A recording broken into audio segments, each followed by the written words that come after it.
Today, I will go straight to the question for all of us. I have this question.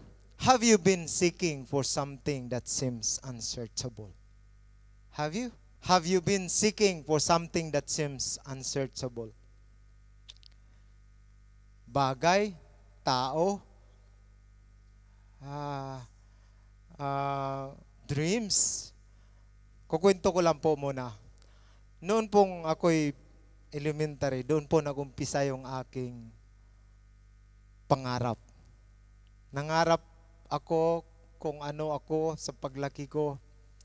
And there is something in our hearts. Meron tayo sa mga puso natin na gustong-gusto natin. Gusto nating malaman yung sagot, gusto nating mahanap, gusto nating makita. From the moment that we dreamed of something that we want to be when we grow old, gusto natin may sagot na kaagad. Parang gusto kong ligawan hindi pa naman ang liligaw, bata pa ako noon eh. Elementary pa ako noon. Ang pangarap ko noong ako'y elementary, maging kagaya ng tatay ko na isang magbubukid. I want to become an agriculturist. Yun yung pangarap ko noong ako'y bata pa, na pagkagising ng umaga, nagdidilig, basta yung palibot ba na sa amin kasi sa probinsya namin, ang kinabubuhay namin ay panguma, magbubukid. So yun po yung pangarap ko at that time. Now, these things, during our generations, we have this hollowness. Merong puwang sa puso natin na minsan hindi talaga natin mahanap ang kasagutan. Then I leave you to that kung ano man ang sagot or ano mang katanungan na yan, ano mang bagay na hinahanap nyo na hindi nyo mahanap-hanap. But one thing for sure, God has the answer. And the title of our conversation this afternoon is, He is risen. He is risen. He is risen. Come on and celebrate the resurrection of the Lord. See? Kinanta na natin yung aking mensahe. But truly, this is the message, the real message. The true essence of us being the follower of Christ is the resurrection of Christ. Kasi kung wala yung pagkabanhaw ni Kristo, kung wala yung pagkabuhay na muli ni Kristo, everything that we believe is nothing. Everything that we know about the Lord is in vain if there is no resurrection. That is that there is one evidence of God's resurrection, that is the empty tomb. Yun po yung isang patunay na ang Kristo na kinilala natin, ginawa nating Panginoon, sarili nating tagapagligtas, He is risen because this empty tomb.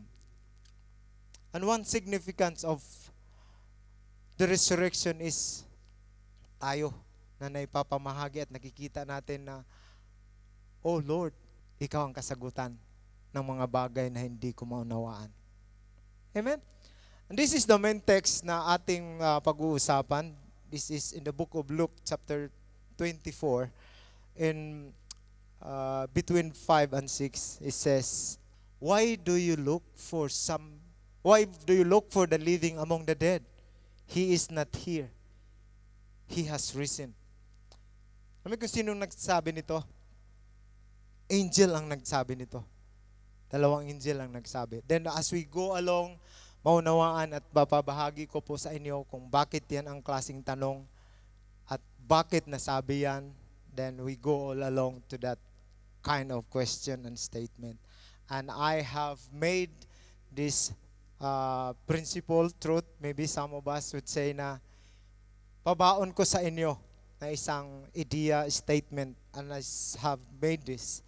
Sabi ko po, Christ resurrection leads to life transformation, making you a new creation. Can we say it together?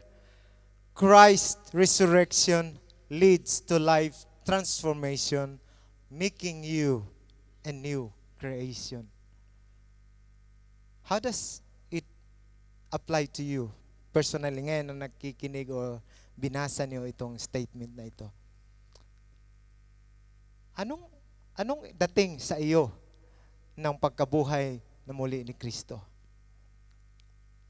Kung nakikita mo yung pagkabuhay ni Kristo ay parang Istorya lang yan kasi nga, yun ang nababasa natin. Mostly, we read about this truth.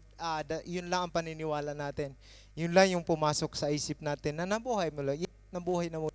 He has risen, He is alive again. That's who He is. Does it make an impact to your life as you follow this Christ as your Lord and Savior? Meron bang dating sa iyo yung pagkabuhay na muli ng Panginoong Jesucristo?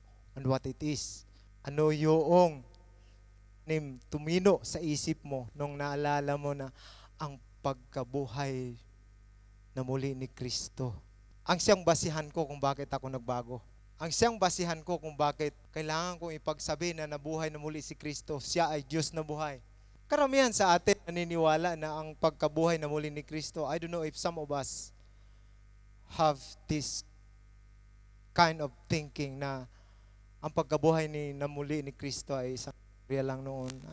Walang katotohanan yon. We have these doubts in our minds. Kaya nga may katanungan tayo no minsan at may naghahanap tayo ng mga bagay na akala natin ay matatagpo natin on our own strives. Sa kaya natin gawin. Let me go back to that statement na the resurrection of Christ leads to a life transformation.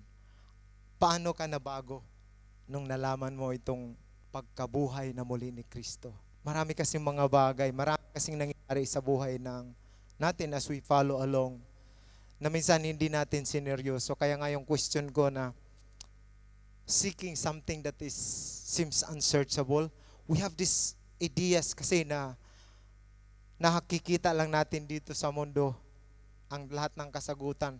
Akala natin hanggang sa hindi natin talaga siya matatagpuan. And as we go along, bear with me, basahin natin at sabay-sabay natin na pag-aralan. I will be reading just from verse 1 to chapter 9. At doon po tayo mag-uusap-usap. Some of the truth na narinig nyo na and some maybe you'll disagree with me but we have to stick on the Word of God, the truth. Verse 1, Luke chapter 24, verse 1. I'm using the New International Version. On the first day of the week, very early in the morning, the women took the spices they had prepared and went to the tomb. As we all know, kung napanood nyo yung The Passion of Christ, thank you so much for your help. Ang nangyari po noon, sa lahat ng kasaysayan ng mundo, sa mundo natin, bilang mga Kristiyano, the Friday was the darkest time of our life. During that Friday. Kung bakit? Doon sinuko ng Panginoong Jesucristo ang kaniyang espiritu at buhay. Sa atin nga, minsan huwag kayong maggalaw-galaw kasi Biyernes Santo ngayon, wala ang Panginoon. That is the truth that we know. Yun, bawal niyong galawin ang lupa kasi magagalit ang Panginoon. Alaalala ko noon kasi kung ako'y bata pa, ang paraan namin ng pagkagawa ng bigas ay yung paglubok, binabayo. Bawal na bawal kaming gumawa niyan during Holy Week. Kasi nga wala tayong Panginoon. Ito yung pinakamadilim na pangyayari. And to tell you some of the story, bakit diyan ang nailagay diyan? Kasi during this time, it is about the burial of Jesus Christ. Ililibing na siya dito kasi Friday, namatay si Kristo on that cross. He is about to be buried. Ngayon, siguro dahil namatay siya around 3 o'clock, then some preparation, and there come this Joseph, the rich man, who's trying to get the body of Christ from Pilate. Gusto niyang hingin kay Poncio Pilato yung katawan ni Kristo. And then, some kind of preparation for that. These women have prepared some spices para ma-preserve yung katawan ng Panginoong Jesucristo, hindi mangamoy, this kind of practices. Very early in the morning, the Sunday na yon. Kasi they observe the Sabbath. Kasi nung gabi ng Friday, ginabi na nga sila ng paghahanda. Bear with me para masabayan natin yung kwento. Ginabi na sila ng ng paghahanda. Hindi na nila nagawa kasi siguro gabing-gabi na talaga, hindi na kaya. Kagaya sa atin na kung minsan gabi na, yung panalangin natin, kinaumagahan na yung prayer. Something like that. Kinaumagahan na yung amen, sorry. Nalito ako doon na. So during Sabbath, hindi nila naihatid or nailagay yung mga spices and perfumes. Very early in the morning, that is Sunday, pumunta sila sa tomb. They went to the tomb. Now, I highlighted the word women. Meron kayong idea kung sino itong women na ito? Women. Ibig sabihin, hindi lang isa. Dalawa. Ilan ba sila? Tatlo. Mary Magdalene, Joanna. If you have your Bible, please go to Luke chapter 24, at the same chapter, verse 10. Mary Magdalene, Joanna, and Mary the mother of James. Sila po yung women na yan. And some of other women who are devoted follower of Christ. Sabihin, noong nasa Galilee pa lang sila, because we will be talking about the word Galilee later, part of the text. Nung nasa Galilea pa lang sila, alam na at napakinggan na nila, these women are the devoted follower of Christ. Now they went to the tomb. Sabihin, pumunta, I might be politically wrong. Biblically, I have to share this one. Every time na umuwi ako sa Pilipinas, kasi this one, they went to the tomb. I have to make some points here. Every time na umuwi ako sa Pilipinas, I don't know if some of you, that's why I said, if maybe I am politically wrong, but biblically, let me explain about this one. Pag umuwi ako sa Pilipinas, pumupunta po talaga ako sa puntod ng aking mga magulang. We do not believe that anymore. As a Christian, hindi na tayo naniniwala niyan. That's why I said politically, it is debatable. Kung naniniwala pa kayo na pupunta kayo sa mga puntod-puntod. Because as we have read, why are you looking for the living from the dead? So yun po yung na nakikita niyo yung punto ko. But as out of respect, yung dati nating paniniwala, hindi naman masama na respetuhin natin yung paniniwala at nakasanayan natin. Some would say na, Kristiyano ka na, bakit ka pupunta sa mga puntod-puntod na ganyan? Bakit? Bakit ka pa pupunta? I feel guilty na I am preaching the word of God. Alam ko yung bakit hindi na dapat kailangan yan. But the paradox of knowing the truth but applying the opposite. You know what I mean? I don't know if some of you also practice this kind of, bumibisita pa rin talaga ako. Kasi one thing that I have proven to myself, pagka umuwi ako ng Pilipinas at hindi ako nakadalaw sa nanay ko, sorry gagamitin ko itong pagkakataon na to para may share ko lang yung aking personal na kaalaman, but we have to pick up some ideas and truth about what we really believe about Christ. Pagka umuwi ako ng Pilipinas at hindi ako makadalaw sa Pilipinas, sa sementeryo, nakakasakit ako. Parang hindi ko na-enjoy yung 2 weeks, 3 weeks na bakasyon namin. Ubo, lagnat.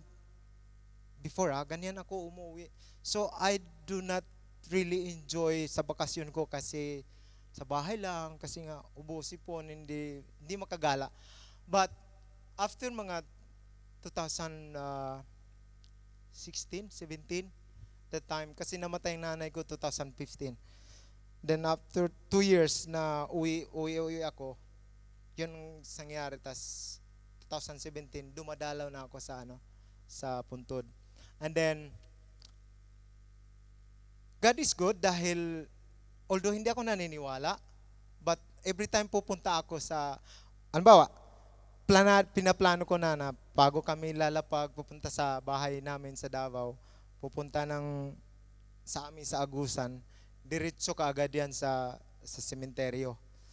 So yun ang practice namin, ginagawa namin every time umuwi kami. Napakabuti ng Panginoon dahil enjoy, hindi ako nagkakasakit. Parang, I cannot explain the theory, but ang pinaniniwalaan natin na wala doon talaga yung buhay. As we are, why are you looking for the living among the dead? Wala doon. Practice lang natin yon. Bakit natin ginagawa na po. And I don't know about you if you really do practice that tradisyon natin, nakasanayan natin na bumadalaw sa mga puntod. The next verse, sabi, they found the stone rolled away from the tomb. But when they entered, they did not find the body of the Lord Jesus Christ. There's some story. Nung papunta daw yung mga babae sa tomb, nag-iisip na sila, nagdiskusyonan na sila kung paano natin bubuksan? Sinong tutulong sa atin sa pag bukas ng tomb, pag-ikot, pag-alsa, paano buhatin, paano natin buksan ang tomb? I think some of the documentaries na narinig ko, na isa yun sa pinag-uusapan ng mga babae, kung paano nila buksan ang tomb. Comes into my mind, as I studied this one, na, nga no, sino nga magbubukas nun? Bantay sarado ng gwardiya. But when they come, nakita nyo, na wala na yung takip. Ang isa pang nangyari, during the dawn of Sunday, pero daw kulog, minsan nagsasalik din ako about the event. Meron daw kulog na nangyari, mga ganyang event. As we all know, bukas na ang tomb. Open na. Tas pumasok sila. When they entered, they did not find the body of the Lord Jesus Christ. Hala, ano na kaya nangyari? Kung tayo, yung nag-expect na pupuntahan natin, yung hinanap natin na doon yung pupuntahan talaga natin, ay wala doon. Ano na? Di kayo matatakot ka? Hala, mayroon pa tayong mga kaibigan na matatakutin sa mga patay, tatakutin sa multo. May mga ganyan tayo, no? Kapatid, kaibigan, hindi po yan katotohanan. Huwag kang matakot sa ganyang mga multo. Hindi nila nakita ang katawan ni Panginoong Hesukristo. And in verse 4, while they were wondering about this, suddenly 2 men in clothes that gleam like lightning stood beside them. Let me stick to that. Bakit sila nag-wonder? Nung nalaman nila na wala doon ang katawan ng Panginoong Hesukristo, bakit sila nagtaka? Why they were perplexed? Hindi nila naunawaan, hindi nila naintindihan kung bakit nawala ang katawan ng Panginoong Hesukristo doon sa tomb. Niwala sa isip nila na nabuhay na pala sa muli kasi sinabi niya. Wala silang ka-idea na ganun ang nangyari. Kaya nga minsan tayo pag sa literal, practical nating pamumuhay, meron talaga tayong pag-alinlangan. Kahit alam na natin yung katotohanan na mayroong magagawa ang Diyos sa buhay ko. But we doubt. Nag-aalinlangan tayo. Sino nag-aalinlangan dito? Sino may mga katanungan dito? Uy, gahiya pa kayo. Marami kayong katanungan. Marami kayong alinlangan. Same as this, devoted follower of Christ. Sila mismo wala sa isip nila dito na He is risen. Naghahanap pa sila. And suddenly, the 2 men in clothes that gleam like lightning stood beside them. Ito, ang nangyayari, parang sa version ni Matthew, parang napakaliwanag nung mga tao na to. They like the appearance of the real angel. And di ko pa rin alam kung paano talaga ang tunay na angel. Kayo ba? Sino bang nakakita na ng tunay na angel?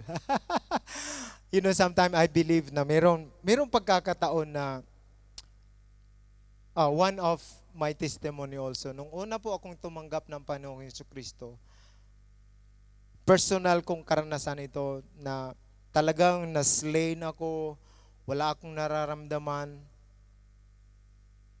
I really feel the presence of God sa buhay ko. As a testimony, kaya doon ako nag-umpisa na maging Kristiyano. Kasi like I see the real bright talaga na I cannot explain kung anong klaseng scenario yung nakita ko.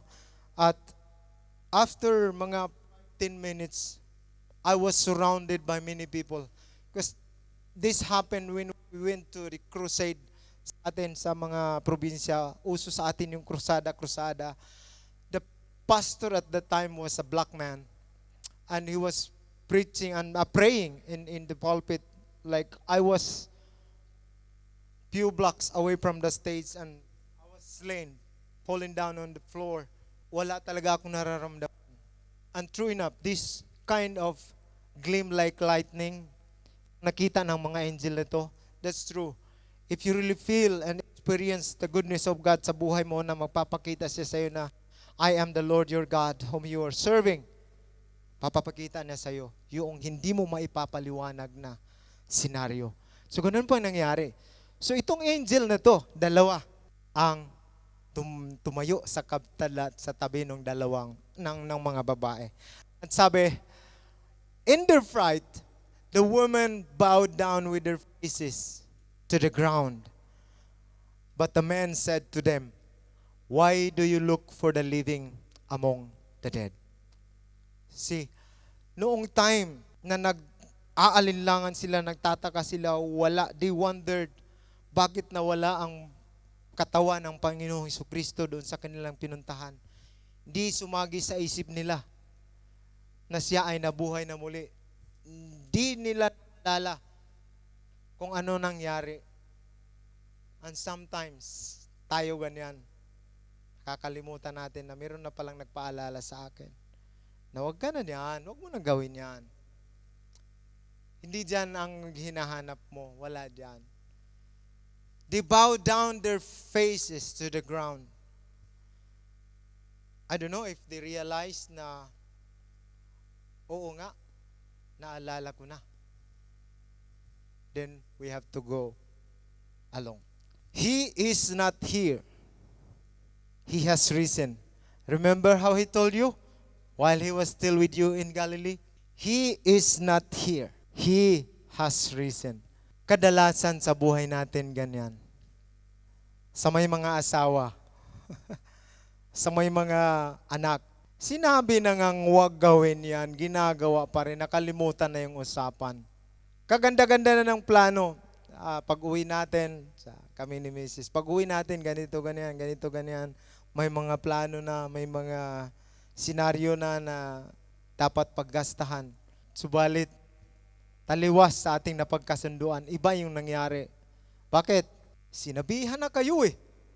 Nag-usap na tayo. Bakit na bago? Bakit na bago? Dahil sa kagustuhan natin. Or talagang minsan nakakalimutin lang tayo. Makakalimutin tayo minsan na mayroong Diyos na nagmahal sa atin. Kumbaga, magawa tayo ng bagay na akala natin ay tama. Ito yung ginagawa ko na sa akin ay tama. And sometimes, hindi mo talaga mahanap. Kaya nga yung ating katanungan, hindi mo talaga mahanap. Remember how He told you while He was still with you in Galilee. Ito yung nangyari na paalala.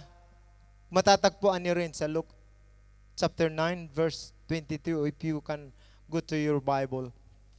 Paalala ng Panginoon, which is actually nandito rin sa atin. Babasahin din natin. Ano yung sabi? That the Son of Man must be delivered over to the hand of sinners, be crucified, and on the third day, be raised again. Then, they remembered this word. Wow! Ganun na pala ang paalala at palaging sinasabi ng Panginoong Hesukristo bago siya namatay sa atin. Sa mga, especially doon sa mga disciples. Alam niyo yung mga prediction talaga ay, wow, di mo talaga isip kung paano yung ginawa ng Panginoon. The Son of Man must be delivered over to the hands of sinners. Sino itong mga sinners na to? Romans. The authorities at the time. Ay papadala siya doon. Be crucified. God's crucifixion at the time is not just a punishment. Total punishment sa ginawa mong kasalanan. Hindi lang siya pagpaparusa sa iyo o sa sinuman, kundi isa ring pagpapahiya. Remember kung paano ang pagka-crucify kanya? How many lashes na kanyang tinanggap na yung pang pagpalo sa kanyang likod na talaga mayroong mga tulis. Kung papanoorin niyo yung movie na sinabi niyo kanina, Passion of Christ, I was in tears every time na hahampasin ang katawan ng Panginoong Jesucristo. He took those lashes which he do not deserve. Kapatid, dahil sa pagmamahal ng Panginoon, siya ang tumanggap ng mga parusa na yon. Yung pag-crucify ng Panginoon, doon natin nakikita. At sabi nga sa Romans na ang pagpakita ng Panginoon ng kanyang pagmamahal sa atin, He died while you were still sinners. Yun po ang ginawa ng ating Panginoong Jesucristo. Na inako niya, ang lahat ng ating kasalanan. You were redeemed. You were saved. I am saved. Lahat tayo dito ay mahal ng Panginoon, kaya niya nagawa na magpapako sa krus. Hindi niya gusto kung tutuusin na mapako at kaya nang iwasan yun, but as it has promised, as it is written, na dadaan siya ng ganung klaseng kaparusahan because He loved. Sa kasaysayan ng tao sa mundo na to, wala pong ibang nakagawa noon. Walang ibang nakagawa kagaya ng ginawa ng Panginoon. Yung pag-crucify sa Panginoong Jesucristo, kung titinan yung maigi, at uunawaan nyo, intindihin nyo ang mensahe ng kanyang ginawa para sa atin.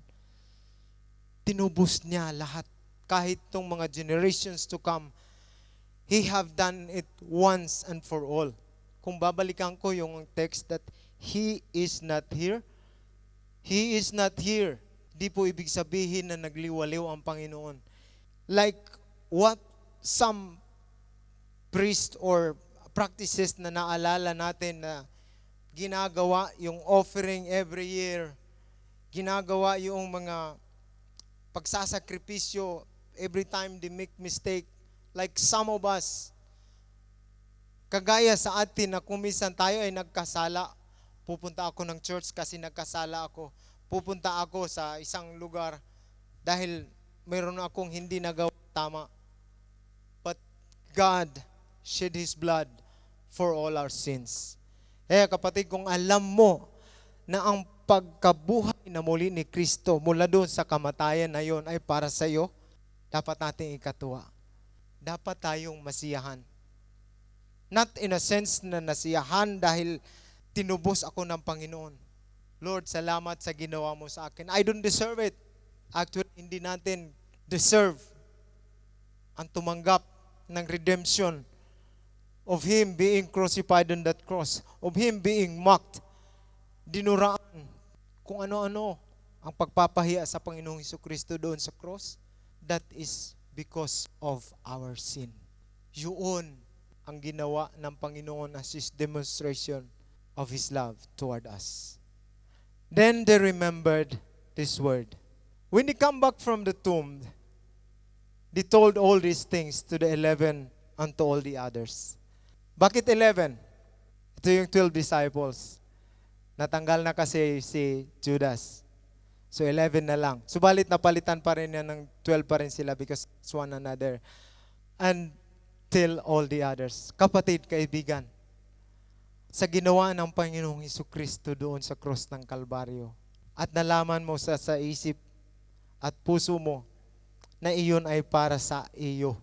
Alam mo na iyon ay ginawa ng Panginoon dahil sa kanyang pagmamahal sa iyo. That time na, if we continue the text, hindi nila una pinaniwalaan itong mga babae na to. At isa pa na parang di natin maunawaan, bakit mga babae ang unang naging witness ng pagkabuhay na muli ng Panginoong Jesucristo? There are some answers to that. Some speculations that babae talaga yung kinaloob ng Panginoon na unang maka-witness ng kanyang pagkabuhay na muli. And now as We know sa ginawa ng Panginoon. Alam na laman natin yung kaniyang pagkapako at yung pagkabuhay na muli. Sa panahon natin ngayon, alam natin at ano ang ibig sabihin ng pagkabuhay na muli ng Panginoong Jesucristo. Are you following? Are you believing? Are you willing to testify that good news? Kaya nga sabi ko, Christ's resurrection leads to life transformation, making you a new creation. Kapatid, kung ikaw ay naniniwala na nagagawa mo ang isang bagay para magawa mong tama ang buhay mo, di mo kaya. Yan ay dahil lang sa pagmamahal ng Panginoong Jesucristo. Kung sa tingin mo kaya mong papatawarin ka ng mga kasalanan mo by doing good things, kapatid, kaibigan, sa biyaya ng Panginoon tayo ay may kapatawaran. Tayo nagiging righteous in the eyes of God because of what He has done. Sa pamamagitan lamang ng Panginoong Jesucristo kaya tayo nagiging tama. May mga katanungan ka na sa tingin mo walang kasagutan. Hindi yun ang dati mong paniniwala dahil you were transformed through the resurrection of Christ. Inintindi mo, inunawa mo at isinapuso mo yung pagkamatay ng Panginoong Jesucristo at ang kanyang pagkabuhay, isang patunay that He is alive in your life. And I have said sa text that Christ's victory is ours. For us to be proud and to tell that story. Amen? Christ defeated the death. Natalo ng Panginoon. Sabi nga sa where are you, sting of death? Walang nagawa ang kamatayan doon sa pagkamatay ng Panginoong Kristo. Sa kanyang ginawa, nakita natin ang katagumpayan that we were saved. All generation was saved. Hindi ka ba proud na ipagsabi yon? Kung ano ang kalalagayan mo ngayon, napakasarap isipin that there is one man, according to Book of John, in the beginning was the Word, and the Word was God, and the Word was with God. That is God, Jesus the Word.